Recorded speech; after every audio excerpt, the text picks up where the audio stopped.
Before I could speak, I was a wandering eye. My silence made me feral. Once it came, my silence made me spew.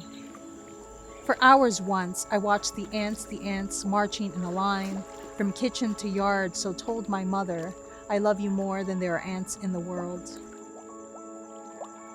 To this day, she calls me hormiga.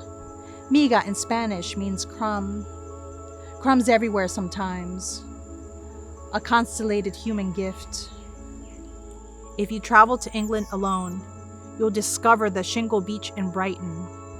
You'll wonder at the temperature of the water, how many pebbles under a blanket of sky.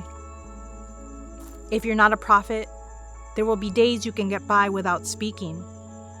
On a rainy day, the dome ceiling of the Royal Pavilion's music room looks like the chiaroscuro interior of Geppetto's whale.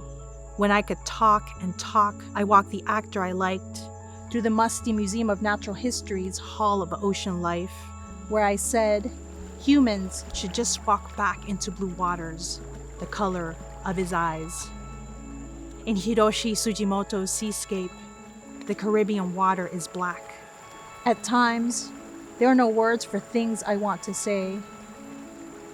Often still, a large sea swell inside, and language a weak wave, breaking upon the shore.